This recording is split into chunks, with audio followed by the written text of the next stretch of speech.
create some space, I'll shimmy over here. Right, so we've got some roaming mics going through the audience now. Firstly, panelists, thank you very much for your excellent, insightful, and very interesting talks and contributions today. So we look forward to some interesting questions from the floor. Any questions, team? Please, if you'd like to introduce yourself and your organisation, if you wish, and then please set out your question. Hi, my name's Simon Skinner from Protector. I've got a question for your last presentation. When you ask someone what their wish would be, they say to have one certification, and then you start talking about America. So I kind of was wanting to get your view, because America's actually, well, the logo for this is taking the complexity out of cybersecurity, but they are adding the complexity. So where they've moved from this to CMMC, and they've come out with, they've tried to simplify the cybersecurity certification. They've made it almost impossible to achieve because there's no one to certify you. So if you take Air Force manufacturing of Air Force mechanical parts, those manufacturing plants have got no hope of even meeting any of those, because they've made it more complicated. So I just wonder what your opinion was on that, if you have one. I mean, I probably wouldn't speak to specific regulations, but I mean, from a national level and international level, regulations are really hard. There is no, and I always get slightly nervous when people just plant a massive flag in the ground and say that's your standard.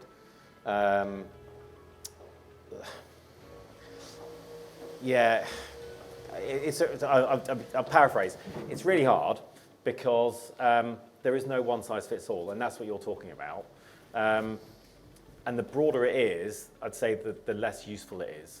And you can see how governments are trying to go potentially more narrow down specific things. The classic example of that being SBOM, so software bill of materials. So the US team have been pushing really, really hard on SBOM for the last 5 years, and are now pushing out regulations saying you will have SBOM if you're sort of going to supply to the US government. I mean, that's a massive piece of progress when it comes to regulation. But it works because it's broad, and it is actually making a key difference, and it's helping gain visibility into risk that can shift over time. I think that the danger can be when you put down sort of a flag in a specific thing, such as, I mean, SSL, for example. Anything that can be deprecated over time, not brilliant. So without sort of going into details on specific regulations, it's hard to go broad. And I can chat to you afterwards a little bit more on anything else I might have seen. But it's a really hard question. And I'm not saying it can be gotten right at any stage or level. A lot of the key angle of it will be good dialogue between government and those setting the regulations with industry. But there will not be a one-size-fits-all. Anyone else in the panel have a view on regulation? Don't blame you. Thank you for Anybody got any easier questions? Thank you for the hard question, and thank you, Pete, for having a go there. Question over there at the back? Also to Pete. Oh, God. Apologies. And I wrote it down, but I don't know I got the wording exactly right as what you said, so apologies if I've misphrased this slightly. In your talk, you mentioned about the plan from the US government to shape market forces to create resiliency, if I got that right. I was just interested if you could expand on that a little bit more to explain what you think that will mean in reality. So I'll give you a couple of examples. How do you encourage people at board level to make the right decisions on cybersecurity? If you look at some of the large breaches, thank you for a slightly easier question. If you look at some of the larger breaches that have happened over time, I mean, I've been pretty shocked by, if you look at the share price of those companies, I'd have expected them to tank slightly longer and stay down slightly longer. Or that the customer trust may have been impacted slightly longer. But in reality, what we look at, or I look at now, is it feels like people are sort of used to breaches. So organisations are used to breach. I mean, if you look back at sort of the very first like banking breaches or PII breaches, it was very much a, oh my God, I can't believe this. I mean, PII breaches are happening pretty much every day and it doesn't even hit the headlines. So I think the drivers are such that they aren't very strong. So I can see what the US team are trying to do, and I've started seeing things like how do you encourage the board to have this as a key thing on the board that they have to look after. So for example,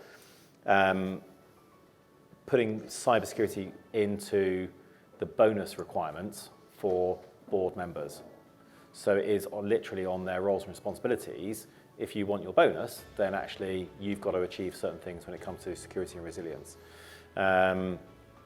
It's that accountability piece which I think is going to be increasingly hitting that board level. And you'll also see that from the regulations that are coming in from like the SEC, where it comes, you will have cybersecurity experience on your board. It's how do you find those advocates and build those advocates on the board that can then cascade down the right thinking throughout the whole organisation. So I think there'll be a lot of effort at sort of board levels too. So it's not so much of the cyber team transmitting up into the board, it's being driven a lot more board down. And we've got to be having that and a meeting in the middle. Thank you. Thank you, Pete. We've got two questions from somebody anonymous online. Wendy, I think they didn't quite mention it to you, but I think they're going to be directed to you, so I'll try and group them together. The first question says, all the chatter at this conference and elsewhere about artificial intelligence feels like the hype cycle we went through where cloud was the answer to everything.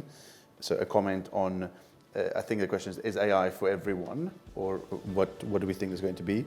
And then connected to that, someone said that we've read that Microsoft have committed a $20 billion investment into cybersecurity development over the next 5 years. How does Microsoft think about the prioritization or the deployment of that capital? So I thought that there might be a grouping of questions there for you. Let me hit the AI one first. I think the question was, is AI in the hype cycle of... Is it in the hype cycle? Well, absolutely yes. I think we can all feel that right now. Definitely.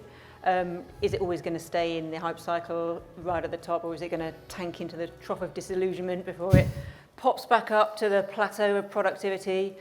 Yes and yes. So it's so broad and so fast that the productization of the generative AI capabilities is happening so quickly that this is the fastest hype cycle I've ever seen. I've been working in technology for 25 plus years. I was the one harping on about Wi-Fi before anybody had ever heard about Wi-Fi, and everybody was afraid that Wi-Fi wasn't secure. Because back then it wasn't secure. You know, we were going around and war chalking on the pavements and telling people where it wasn't secure. That went through its hype cycle, and is it in the plateau of productivity?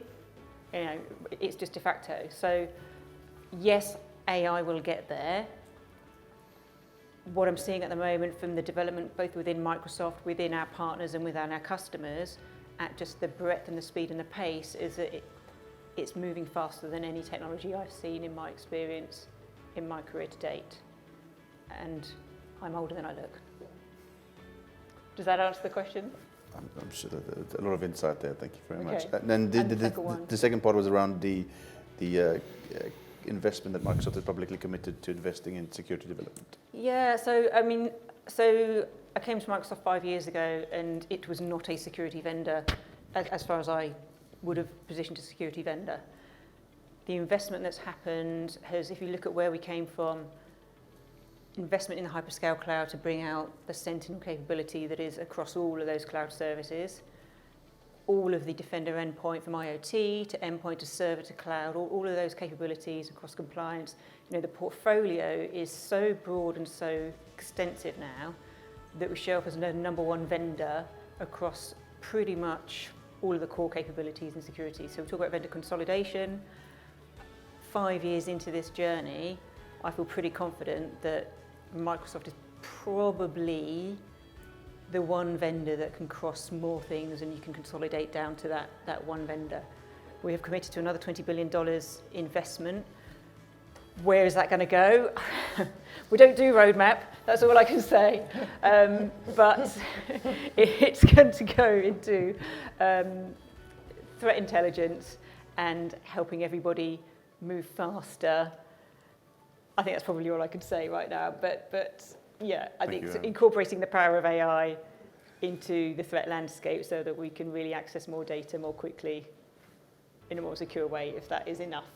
Thank you very much. That's very insightful. Then we had another question online from for Alan around the cloud security talk. So thank you very much for a very insightful talk. Are there any key factors or industry standards one can consider for measuring cloud security posture?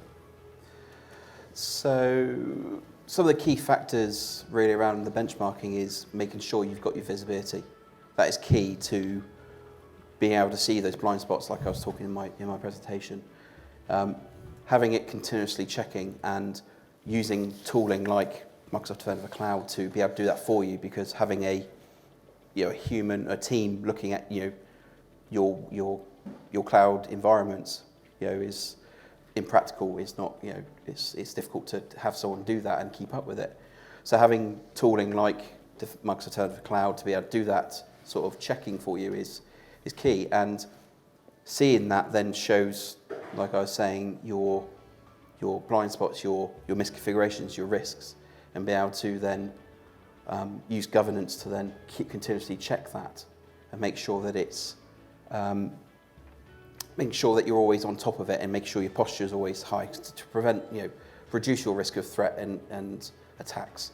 And then from a compliance or regulatory compliance perspective, we see ISO, CIS, and NIST being used in those cloud environments. But from a starting perspective, kind of what I was talking about before, Microsoft's Cloud Security Benchmark uses key technical controls from CIS, NIST, and PCI, being able to start off with that sort of control, with that benchmarking to help you get started, because you might not be tied to a compliance requirement. You might not need to, but having that sort of benchmark there, provided by Microsoft, gives you that baseline to then continue to maybe go towards one of those regulatory compliances. I think just to add to that, I think one of the use cases you and I both talked about in terms of where Defender for Cloud was deployed into the global software provider, they were very interested in the secure score, which was derived from the Microsoft Secure Score, but also with CIS, I think 1.3, and this built in so they could get a peer-to-peer benchmark and then make a very strong case to the board that they'd seen through remediations and increasing the score that's relative to industry best practice. So it was really useful for them. Thank you. Any more questions in the room before we look at more online? Ben? Just a quick question around Defenders 1 as a principle. It's wonderful, but how do we all, as an industry, as potentially all with self-interest as well, actually promote collaboration, or is that the responsibility of government to try and promote that collaboration?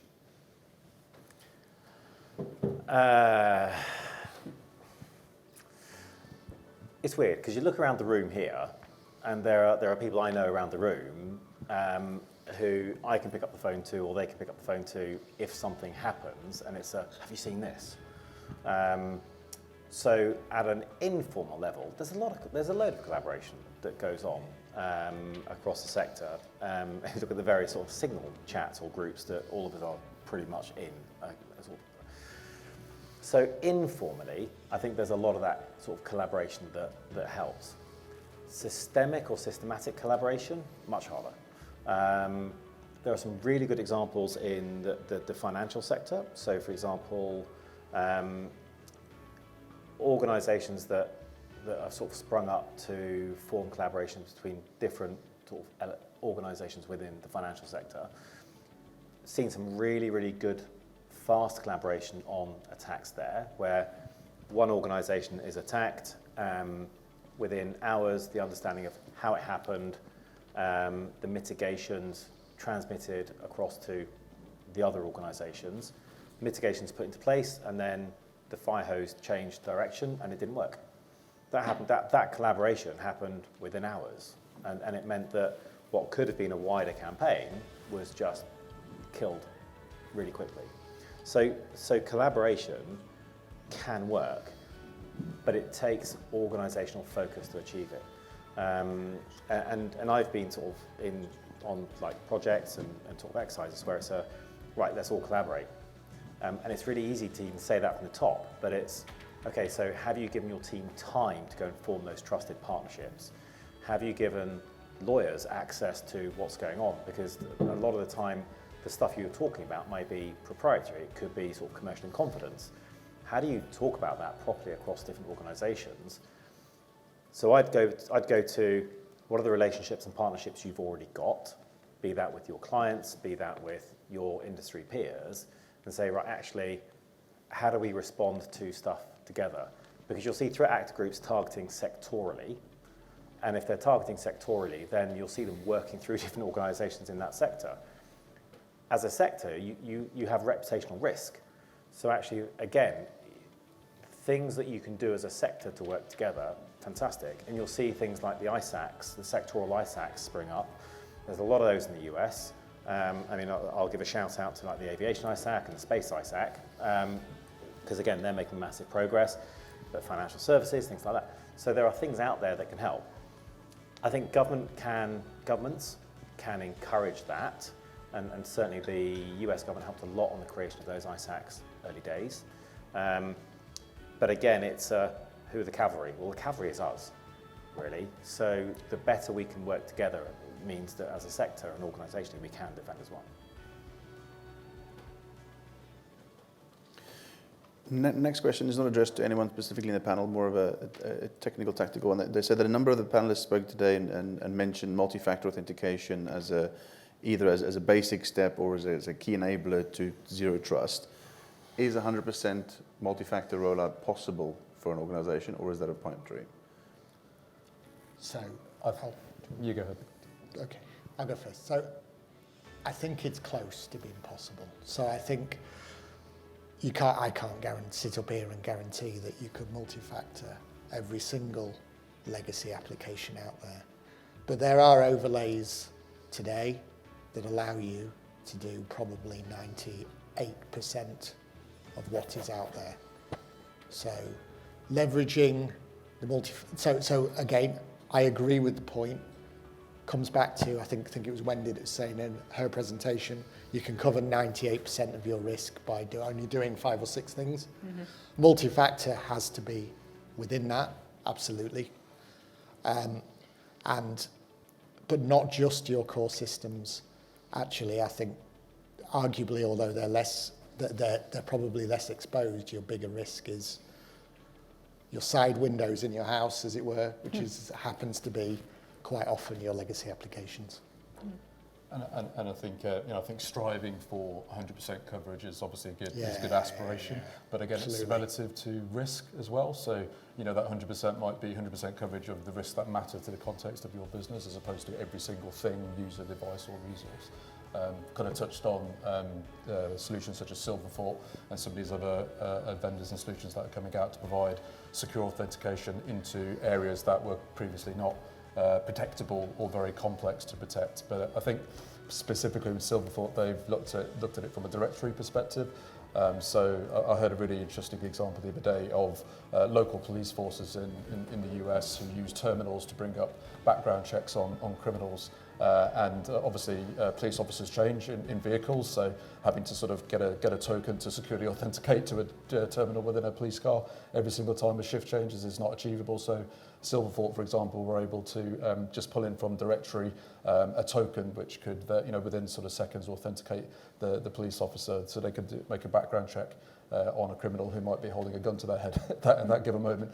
So there's some really interesting solutions out there. I think striving for full coverage is a good aspiration to have, but always having in mind back to the risks that are relative to your business, and also risk managers' continual risk change, vectors change, attack vectors change. So I think 100% is utopia, and trying to strike that balance of risk and control is the place to aim for, the sweet spot. And just to add a further comment, those areas where you can't multi-factor, so we've mentioned IoT and a few times today, and there are areas in that environment that are very, very difficult to do that. At least use a passphrase for the passcode, for the password within those environments, right, at the very least. Because, certainly don't leave them as the default, because island hopping is so common in that environment. definitely. And anything in cyber, there are no absolutes. Nothing is 100%. It's all about risk. And if you can multi-factor authenticate all of your core systems and all of your core admin accounts, then that is an absolute must. If you can work towards another 60% across your user base, then that would be great. And if that leaves you with 10 to 20%, then you know where the risks are there, and you can put other systems, other protection, other approaches in place to segment, minimise that risk. So no, 100% isn't realistic. But that 10 or 20% where you can't place it on, or whether it's just too hard, then there are other approaches. You're probably going to need to modernise. Those might be legacy systems that need to be modernised over time. You know where the investment needs to go to get to that. So make a start, please. And also, do more than your neighbour down the road who has done less. Yeah. Good balancing of risk. Any final questions before we conclude the panel session in the room, team? Well, I'd like to thank our panel and our speakers. Thank you very much for joining us today. It's been excellent, very informative. Thank you very much. Thank you.